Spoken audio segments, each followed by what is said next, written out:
There is one interesting thing.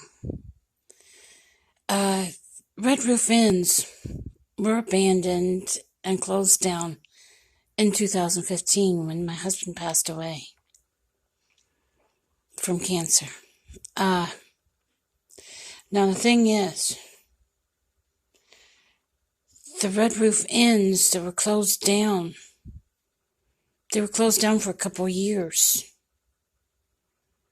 For at least a year, a good year. And then they were taken over by the Patels and reopened and remodeled and all that, repainted and the whole works. Now, I found a video where they went through an abandoned Red Roof Inn, and it had things written on the walls. It's almost like, and let me figure this out, because I'm like you, I'm trying to figure all this stuff out. There were wires around that Red Roof Inn, okay? Electromagnetic wires. Now that meant they were for electricity. That meant that there was a lot of magnetic pull around that hotel itself, and that it was a conductive field for spirits. In other words, what I did was, without realizing what I was doing, I put mirrors all around my apartment, all around it, so I could see every inch of the apartment. In my head, I was doing it so that I could see every inch of my room and nobody could do anything behind my back. I was kind of glad in a way that I did that, but yet it worked in a negative way. The problem was, it became a doorway for spirits to enter. Chances are that's the biggest reason I saw a spirit and was talking to him and didn't realize he was a spirit. Yeah, because after I talked to him, a friend of mine told me, and she ran the hotel at the time, she said, "Hey, there's no Chris Brown that lives here. He gave me a false name. Everything he told me about himself was false." Now, the scary part is, I went on Piqua, Ohio site on the internet, brought up Piqua High School because he said he'd went there. He was in the obituaries under a different name.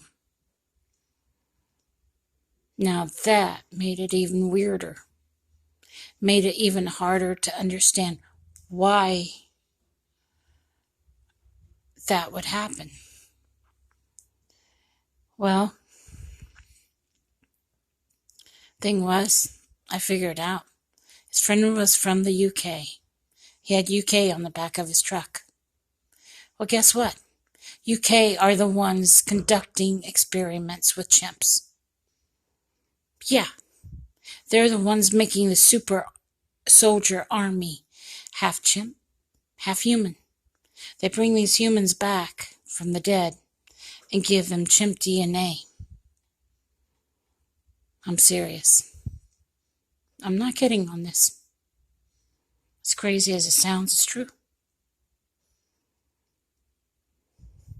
Because I'll tell you what, he had a lot of traits of a chimp. That's the weird part. He would scratch the door. He would scratch the ceiling. There was constant scratching on his part. Yeah. I looked one time and it looked like he was in my apartment, and he wasn't. And that was weird. I wasn't seeing things, and I know I was not seeing things for a fact. Because he even talked to a neighbor. Now this is where things get weirder. He talked to the neighbor, told him I was crazy. I told him, I said, no, I'm not crazy. Well, the neighbor went back in his room after he complained to the landlord about me. His neighbor wanted me out of there after talking to that spirit. And the landlord came over, opened the white door. He told me, he said, this isn't for you, Paula. Because I asked him if he needed anything. He went into the neighbors and he said, now where's my $460 you owe me? Neighbor said, I don't have it. Well, what happened was he cried like a cat. That's what I heard. It was weird. And then before I knew it, he was gone. They had the apartment rented to somebody else the next day. I didn't see him get his stuff out of there. I didn't see them take a week or two to clean it up. But then I heard a week later they found bodies in the river that had floated upstream to Flint, Michigan, and that the police was covering it up.